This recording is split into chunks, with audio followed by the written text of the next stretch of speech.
Ladies and gentlemen, j'espère que vous passez d'excellentes fêtes de fin d'année, car oui mes amis, c'est la dernière vidéo pour 2024, donc nous allons nous projeter sur un point essentiel, pourquoi le bull run est encore loin d'être terminé. Avec ces indicateurs clés, on peut déjà anticiper que 2025 pourrait être une année explosive pour les cryptos. Nous parlerons également de la loi MiCA. Comme beaucoup, vous avez probablement reçu des mails de vos différentes plateformes vous annonçant qu'elles se mettaient en conformité à partir du 30 décembre. Sans oublier le FUD qui circule en ce moment prétendant que l'USDT sera retiré à cette date. Si vous vous demandez s'il est encore temps de s'appliquer, restez bien avec moi. Nous allons analyser tout ça en détail et un des principes à ne surtout pas oublier, c'est celui de Pareto, les fameux 80-20, que je traduis ici pour les altcoins comme 80% des bénéfices se réaliseront dans les derniers 20% du bull run. Sur ce, fini l'intro, let's go! On enchaîne directement avec le Fear and Greed, toujours à 72, ça ne bouge pas d'un pouce. Il faut dire que, voilà, on n'a pas eu notre dernière semaine de rallye de Noël. C'est bien dommage, mais bon, on peut dire que la première partie de décembre jusqu'au 17 décembre, on a quand même tapé les 108K. Donc, et même si on regarde depuis l'élection de Donald Trump, on est passé quand même des 69K aux 108K. Donc voilà, pour moi, la fin d'année a été juste exceptionnelle. Aujourd'hui, beaucoup sont en vacances, ok? Même moi, vous le voyez, je n'ai pas fait de vidéo, j'ai profité de ma famille, j'ai profité de certaines choses que j'avais à faire et je vous conseille de faire autant car d'ici la semaine prochaine, je ne pense pas que nous aurons vraiment des mouvements décisifs sur la crypto. Donc voilà, profitez énormément de votre famille, c'est important de prendre un petit peu de vacances car croyez-moi que 2025 va être juste explosif et en plein bull run, j'arrête pas de le répéter, mais c'est le rythme est juste effréné, hein. Donc prenez quelques temps pour bien vous reposer et être de retour pour cette année 2025. Qu'est-ce que j'ai hâte. Sur ce, on va passer directement au bubble map. Et oui, le bubble map qu'on voit sur l'année, sur la semaine ou aujourd'hui, nous sommes dans le rouge. À part le BGB. Le BGB, excellent token. Pour moi, il a déjà fait son bull run. Je pense que depuis le départ, nous sommes sur du x25, x30, quelque chose comme ça. Donc voilà, là, ils ont fusionné simplement le RWB, donc l'autre token qu'ils avaient avec le BGB. Voilà, le BGB a pris je ne sais pas combien de pourcents dans la journée. C'est cool. Pour tous les persos, je ne suis pas investi. Enfin, j'ai quelques BGB, mais je ne suis pas investi dessus, quoi. J'en ai parce que je suis sur la plateforme depuis un bail, sans plus. Donc voilà, on voit aussi le virtuel. Si on passe au moins, je pense que oui, voilà. N'oubliez pas, les agents IA, je vous en ai parlé déjà il y a un mois et demi.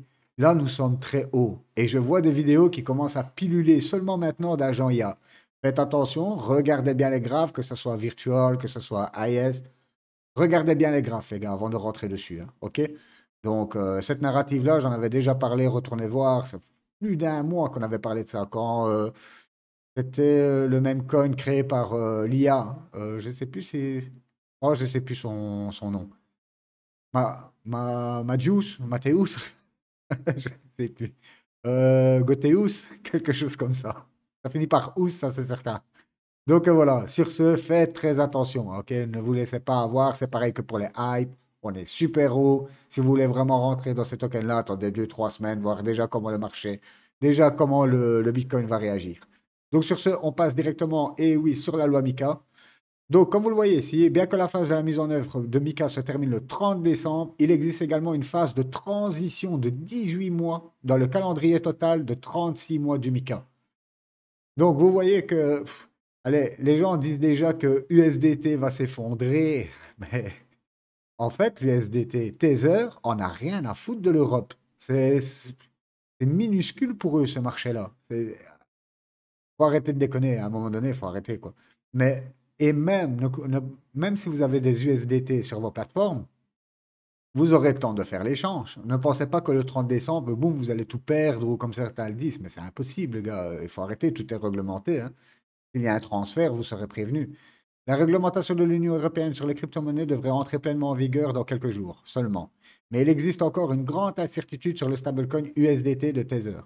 Coinbase, la plateforme d'échange de crypto-monnaies américaine, a retiré de la liste l'USDT de Tether à la mi-décembre, invoquant le respect d'une réglementation sur les marchés de cryptoactifs de l'Union européenne, MiCA. Après le retrait de l'USDT de Coinbase, le stablecoin a continué à être négocié dans toute l'Union européenne. De nombreuses bourses attendent apparemment plus de clarté de la part des autorités européennes sur la conformité de l'USDT avec MiCA. Incroyable, vous prenez juste la peine de lire vraiment les articles, ok, au lieu de certaines personnes sur YouTube, car pour eux, ça y est, l'USDT va s'effondrer, le bull run est terminé. Oh là là, ça me tue des gens pessimistes comme ça.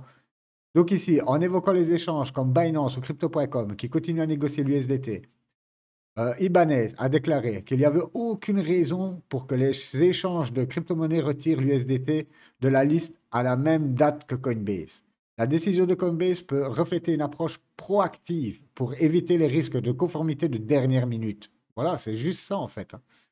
Nous devrions nous pencher sur la date du 30 décembre. La question est de savoir si toutes les bourses retireront l'USDT de la cote en même temps. Si cela se fera progressivement ou si certains joueront la carte de l'attentisme en entendant les déclarations des régulateurs. Donc vous voyez bien que le 30 décembre, personne ne va retirer l'USDT. Ils attendent juste de la clarté et ça peut encore prendre des mois. Et ensuite, même s'il est retiré de... Voilà, c'est chiant pour nous en fait. Parce que, comme vous le savez, rester sur un seul stablecoin, il peut vous arriver n'importe quoi. Et n'oubliez pas, je l'avais déjà dit dans les vidéos du tout début, moi, la première fois que je suis rentré sur le marché, en fait, c'est quand l'USDC avait des pegs. Donc, on était en 2023, début 2023. Moi, j'avais un bac en USDT, un bac en USDC, et il s'est mis à des pegs. Et j'ai paniqué. Donc, qu'est-ce que j'ai fait à ce moment-là? Je suis rentré sur le Bitcoin. Et on était à 25 000 $, 26 000 $, à peu près. Et il y avait énormément de FUD, hein, comme quoi que ça y est, l'USDC était fini et tout ça, tout ça. Même pas une semaine après, il était revenu à son peg et 15 jours après, plus personne n'en parlait. En attendant, beaucoup de personnes ont joué cette petite carte du DPEG pour s'enrichir. Donc, ils avaient acheté l'USDC à 0,85, 0,86, je me souviens plus exactement, dans ces eaux-là. Et quand il a repeg, ben voilà, quoi, ils ont pris ce peu de pourcentage-là. Moi, j'avais trop peur. Comme vous le savez, moi, j'ai déjà eu beaucoup de farces. Donc voilà, je me suis directement focalisé sur le BTC. Je me suis dit, on est au tout début, autant tout transférer mon USDC en BTC et je garde ma poche d'USDT pour les altcoins. Et ma poche d'USDT, j'ai commencé à l'entamer début octobre 2023. Donc voilà pour la petite histoire. Donc ici, sur le rapport de Bloomberg, c'est un peu eux qui ont foutu la merde. Ils ont déclaré que les bourses cryptographiques européennes doivent retirer l'USDT de Tether de la liste d'ici le 30 décembre. Voilà ce qui a mis le feu sur Twitter. Et voilà pourquoi pas mal de personnes ont réagi. Après, je le comprends, car je vous l'ai dit, moi j'ai déjà vécu cette expérience avec l'USDC. Et si vous avez une belle poche en USDT, ben voilà, vous paniquez. Vous paniquez. En tout cas, voilà pour ce sujet-là. Vous voyez qu'il n'y a pas de quoi justement paniquer. OK? Sur ce, on enchaîne avec les indicateurs. Je veux juste que vous vous concentrez sur la tache verte. OK? En jaune, vous avez le cours du Bitcoin. Donc, c'est l'indice de bulle du Bitcoin. Vous pouvez voir que la tache verte, en 2017, on avait été tapé les 168. OK? À l'ancien bull, on avait été tapé les 150, plus ou moins 150, 151. Les gars, regardez où nous sommes aujourd'hui. Nous sommes à 17. À 17 et le BTC est déjà à 100 000. Imaginez, regardez ici, quand on avait les petites taches, ok, comme nous avons ici, vous voyez qu'on revient juste avant que le bull run a démarré, sur les mêmes petites taches. Vous avez vu ce qui reste devant nous? Donc, dire aujourd'hui que les 108K étaient probablement un top et qu'ensuite nous allons avoir une alt saison ici qui va démarrer et puis c'est terminé. Donc, d'ici 3-4 mois, c'est terminé. Moi, j'y crois pas, mais alors pas du tout. Je vais vous présenter. Donc, ici, vous avez le MVRV Z-Score. OK? C'est pareil. Regardez les pics. On va reprendre celui-là de 2017. Sur 2017, on est arrivé à 10. OK? 10,9.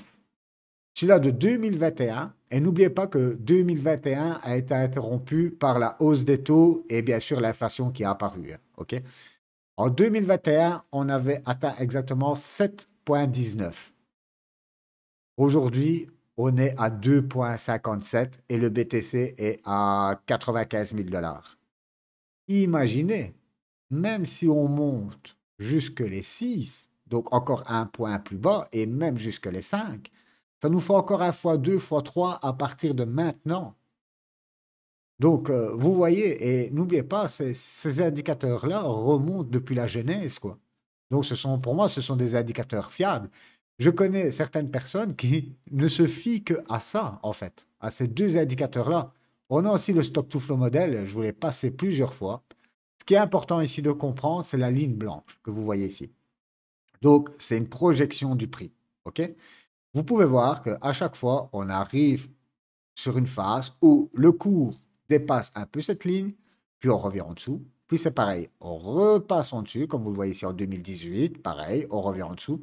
2020, 2021, on dépasse la ligne. Et vous pouvez voir que 2021, excusez-moi, on est arrivé juste un peu au-dessus du plateau. Et le plateau a indiqué 56K et on a tapé exactement les 69K. Regardez où nous sommes aujourd'hui. Donc, si on fait le même schéma, qu'on a fait depuis le début, je vous le rappelle, et qu'on monte au-dessus, regardez la ligne où elle est.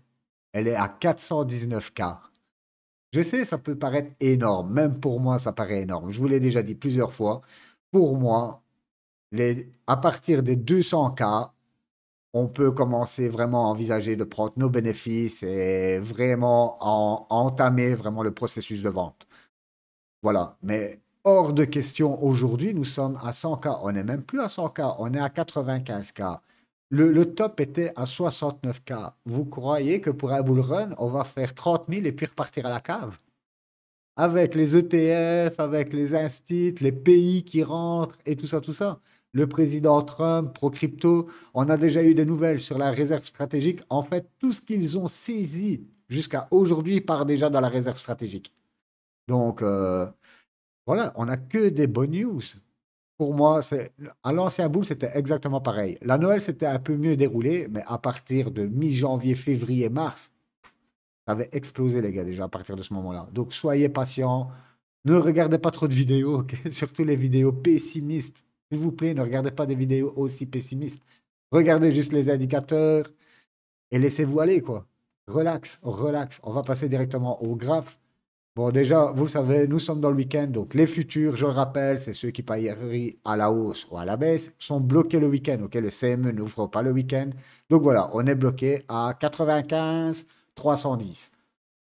Peu importe, on reviendra ici dessus. Donc aujourd'hui, nous sommes à 94. On va aller voir directement sur le Bitcoin.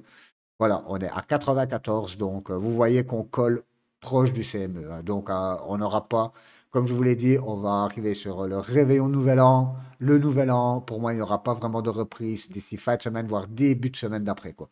Donc vraiment dans un janvier bien entamé. Donc voilà, ici, on peut juste voir. Maintenant, on a plus de données. Ok. Je ne sais pas si vous vous souvenez du graphe de vendredi passé, où on avait fait une fausse cassure par le haut, ok. Et regardez, maintenant, on a vraiment une belle droite, ok, de tendance, ok, et un beau support qu'on respecte sur chaque clôture. Donc voilà, pour l'instant, on mijote là-dedans, on ne trouve pas de décision. Maintenant, nous sommes vraiment dans les fêtes, les gens sont en vacances, donc voilà, ils profitent à un max. Et je pense que dès début janvier, aller vers 10, 15 janvier, on va avoir de la réaction. Donc, voilà, pas trop, si on passe même en 4 heures. Donc le dernier mouvement en 4 heures, vous pouvez voir, c'est pareil, ok? On est vraiment, et regardez, vraiment pour vous dire qu'on n'a aucune idée, enfin que le marché est vraiment indécis, regardez l'amplitude des prix. Donc voilà, cette amplitude va se resserrer petit à petit, ok? Déjà ici, à minima, on pourrait déjà aller rechercher la borne du haut et faire comme ça. Et pourquoi pas casser tout ça par le haut, comme vous le voyez ici aux alentours début janvier. Pour moi, début janvier, on aura une direction, que ce soit dans ce sens-là ou dans l'autre sens, bien sûr, tout est possible. N'oubliez pas, on a toujours le gap, ce sale gap qui est au 75K. Donc voilà quoi. Sur ce, on enchaîne directement sur la Bitcoin dominance et la Bitcoin dominance qui revient parfaitement sur le support. On a eu c'est même pas un avant-goût, hein, c'est un soupçon d'une alt saison. C'est même pas un avant-goût. L'avant-goût, ça aurait été au moins de plonger jusque, allez, les 52%, comme ça, 51%. Là, on aurait eu un petit avant-goût. Là, c'est vraiment juste pour vous montrer ce qu'il va arriver ensuite. Donc voilà, on a pété cet énorme support, ok, qu'on avait depuis mars 2023. On le réintègre. Ici, que vous dire de plus à part de patienter? Voilà, on est tous dans l'impatience. moi y compris. D'ailleurs, je suis rentré encore la semaine passée via le groupe Telegram. Je leur ai dit que je rentrais sur certains tokens qui nous... On avait du 40, 42%, 38%. Donc voilà, j'en profite.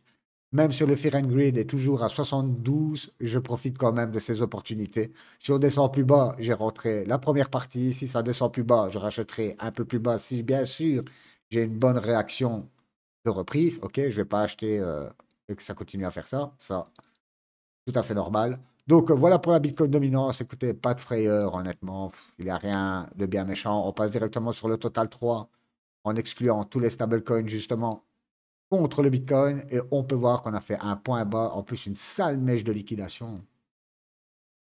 Regardez ça. C'est pareil qu'ici, vous voyez la longue mèche qu'on a fait ici, regardez ensuite, boum. Ici, pareil, on fait une longue mèche, on nettoie bien dans les deux sens. Pourquoi pas repartir déjà à minima sur cette grosse résistance. Et après, on verra bien comment ça réagit. Donc voilà, on passe directement sur l'Ether. L'Ether, je le prends en weekly. Je vous avais déjà présenté ici en weekly ce gros graphe. Donc, on est dans un gros triangle. Vous voyez, on a fait un faux fake out, ok, faux départ. On réintègre, on pourra encore.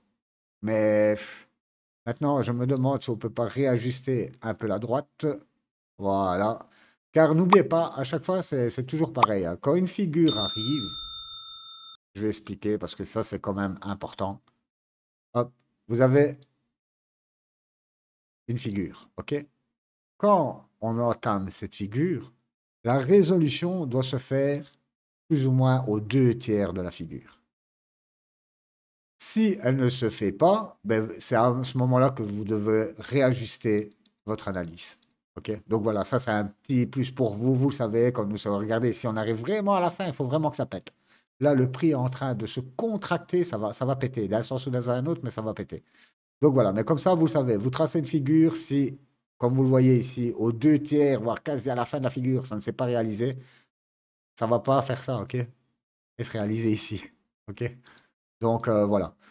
Sur ce, on passe directement au Solana. Ah, attendez, les terres, ben voilà, on pourrait encore éventuellement revenir une dernière fois ici en bas, au niveau des 2700 $. J'y crois pas trop, mais bon. Et ensuite, enfin péter ça. De toute façon, on n'a plus beaucoup de temps pour péter cette figure. Et si ça ne pète pas de cette figure, il faudra genre réaligner, hop, nos droites. OK? Mais pour l'instant, nous y sommes pas. Donc voilà, le Solana, lui, magnifique le Solana. Il est revenu pile poil, on l'avait vu ensemble. Ici, je ne retourne pas dans les time frames inférieurs, mais on avait vu ensemble ici ce canal que ça allait casser. Vous avez dit, premier objectif, le haut de la box. On est exactement revenu sur le haut de la box. Donc voilà, ça rebondit, c'est un gros support. Espérons que ça tienne, ok, que on va pas chercher du pétrole sur le Solana, car n'oubliez pas, généralement, si on a le malheur de faire ça, c'est pour réintégrer généralement le bas de la box au niveau des 130 $. J'y crois pas trop non plus, mais bon, c'est toujours un scénario qu'on doit avoir en tête. Le tonne, alors le tonne, magnifique. Le tonne, le support des 4,80 $ et les 4 $, les 4,40 $, il réagit énorme. À chaque fois qu'on va sur ce support, regardez, boum, c'est racheté. On revient sur ce support, boum, c'est racheté. On revient encore une fois, boum, c'est racheté. Magnifique support que nous avons ici. Donc voilà, pour moi, le tonne, c'est pareil. Aujourd'hui, nous sommes à combien de discount? 30%. Il avait été cherché 42%. Voilà, ça travaille. On pourra encore revenir une fois sur le support, hein. Donc, le TIA, pareil. Le TIA, alors lui, le TIA, il s'est pris une grosse claque, hein. À chaque fois, je le dis, hein, mais tous les cryptos qui sont sur Futur, ça fait mal. Dès qu'on arrive dans des tops, dans des grosses résistances, des personnes, ils shortent comme des cochons. Et voilà, lui, on va descendre en 3D. En tout cas, en 3D, on peut voir qu'on est revenu sur notre box d'accumulation. Ok, ici, on est dans une box d'accumulation entre les 4,25 $ et les 6 $ à tout casser. Donc voilà, pour moi, le TIA, si vous aimez ce projet et tout ça, ce sont des bonnes entrées. Le SUI, alors le SUI commence à réaliser notre petite pattern qu'on avait vu la semaine passée. L'épaule, tête. Il manque juste l'épaule. Alors lui, au minima, un retour, si on calcule plus ou moins la base de l'épaule que vous avez ici. En gros, ok, on trace ça vite fait, bien fait.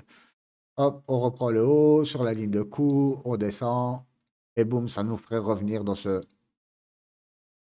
fil ici. Donc voilà, aux alentours des 2 $. ça ferait quand même une grosse correction. On parle de 36% sur le support et plus ou moins 50%, j'y crois un peu moins. Par contre, ça, vous voyez, j'y crois un peu moins. Pourtant, la ligne de coup de l'épaule, vous la voyez, l'épaule, elle est ici, la ligne de coup serait là. Donc, voilà. À part si on fait une épaule dégueulasse, on va dire, ok? Genre d'épaule comme ça. Hop. Avec une ligne de coup qui serait ici. Vous voyez? Épaule, tête, épaule avec une ligne de coup là. Alors, dans ce cas, ça, je vais enlever. Ouais, il faut vraiment prendre tous les cas de figure. Regardez, on reviendrait, ça j'y crois plus. Vous voyez, on reviendrait pile poil sur cette ligne de support au niveau de 40% de discount. Donc voilà, mais bon, pour l'instant, ce n'est que de la boule de cristal. Mais bon, comme je vous l'ai dit, il faut toujours faire preuve, il faut toujours envisager tous les scénarios, ok? Même ce scénario ici peut être sur la table, hein. Boum, boum, boum. Et il faut toujours tout envisager. Si vous avez encore des petites liquidités à rentrer, pour moi, c'est un moment top, hein. Toutes les Alpes sont en train de souffrir, là, plus ou moins. On va passer, qu'est-ce qu'on va passer? On va passer l'intelligence artificielle, le GPU. Nous, on a rechargé ici. Boum, le support a super bien réagi. Regardez, magnifique. En plus, nous sommes dans un long canal ascendant. Ouais, ici, en fait, quand on a rechargé, j'ai mis qu'une partie, car je me disais pourquoi on ne reviendrait pas sur le bas du canal. Et vous voyez, et non, on n'est pas revenu sur le bas du canal. Par contre, on va aller rechercher le haut du canal.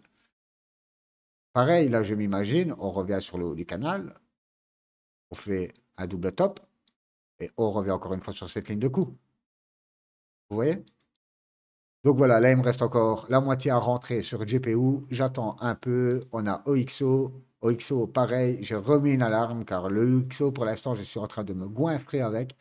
Donc ici, j'ai encore remis une alarme 0.24 et la deuxième alarme qui n'a jamais été prise. On avait eu deux mèches ici, vous vous souvenez, j'étais à quelques dollars, pareil pour Aero et plusieurs cryptos. Comme par hasard, juste à quelques cents de mon alarme.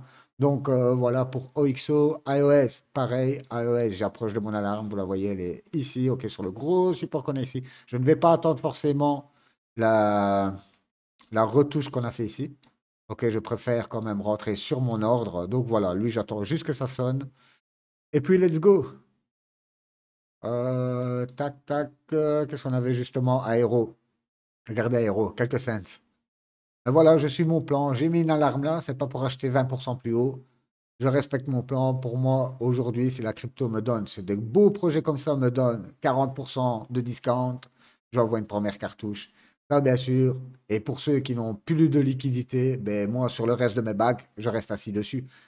On avait passé le Woodjack aussi. Le Woodjack, lui, pile poil sur ce gros support. On l'avait vu déjà la fois passée. Malheureusement, l'épaule, tête-épaule, on l'a eu un peu dans le baba.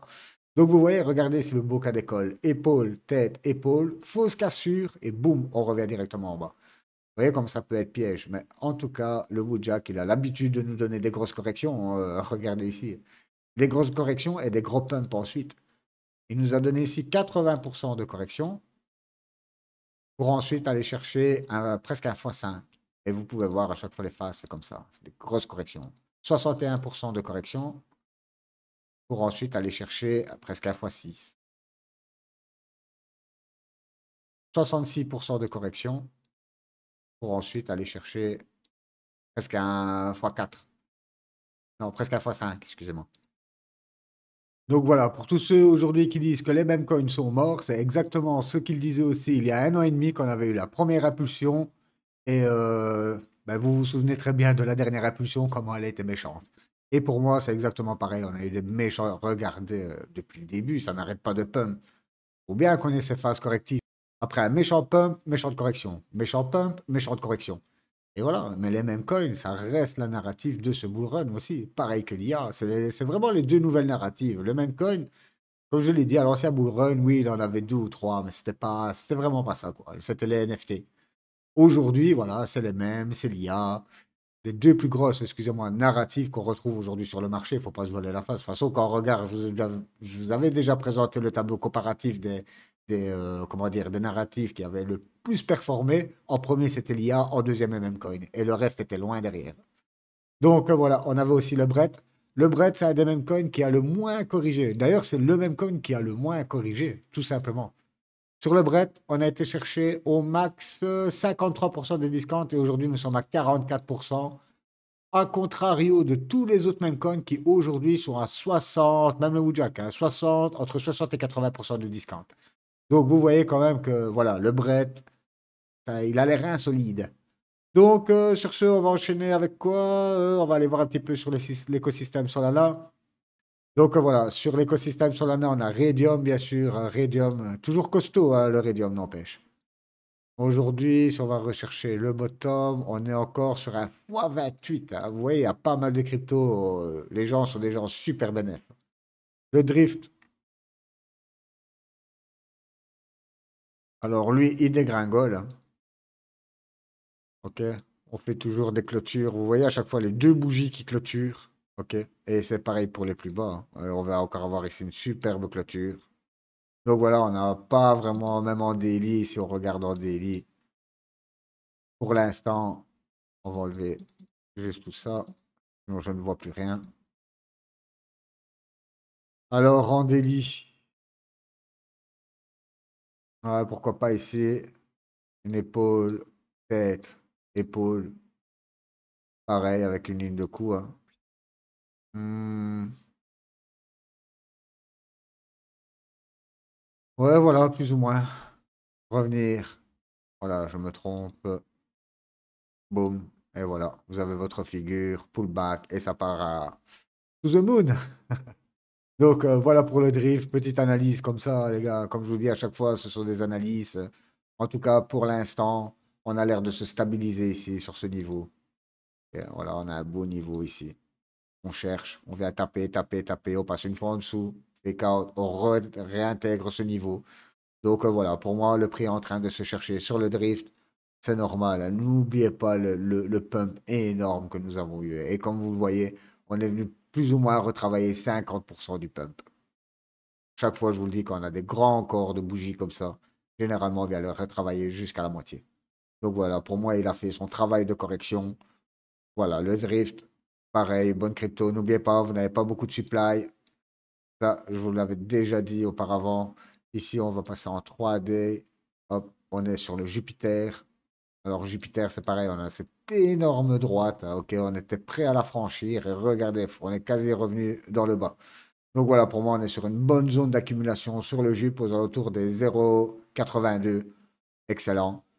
Juste le fait de revenir déjà, hop, sur la droite, on est déjà sur un 50%, hein. Juste le mouvement là, c'est déjà 50%. Et vous pouvez voir que c'est pareil, hein. Regardez ici. OK, aujourd'hui, le Jup, il a des investisseurs qui sont à encore sur du x15. Donc voilà, après, c'est pas énorme. N'oubliez pas que c'est toujours bien de dire que les investisseurs sont sur du x15, mais croyez-moi que ceux qui ont eu leur TGE ici, ben, ils ont vendu.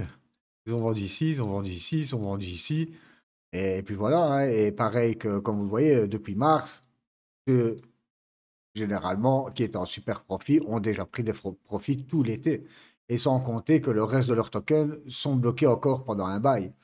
Donc voilà, c'est toujours bien de reprendre le graphe depuis le début, mais il faut aussi inclure les conditions de vente qu'on a eues sur leur TGE. Je ne sais pas combien ils ont eu de TGE, ça je vous laisse aller voir de votre côté. Vous le savez maintenant, CryptoRank, boum, vous avez toutes les informations. Mais en tout cas, voilà quoi, tout le monde n'est pas sur du x15. Et c'est pareil pour le Radium. Le Radium, c'est exactement pareil. Si on reprend depuis le bas, je crois qu'on est sur du x20, x25. Mais croyez-moi qu'il y en a beaucoup qui ont vendu ici, ici, ici. Donc voilà, voilà. Très rare ceux qui gardent leur crypto vraiment, à part le Bitcoin et l'Ethereum, voire le Solana. Le reste, croyez-moi que quand les gens sont sur du x5 et moins inclus, x5, x10, on prend quelques profits. C'est obligé. Obligé. Comme ça, vous avez toujours une petite poche de liquidité à côté. Soit vous n'y touchez plus, ou soit vous prenez la moitié, vous les réinvestissez tant que nous sommes dans cette phase de marché, car pour moi, le bull run va juste arriver.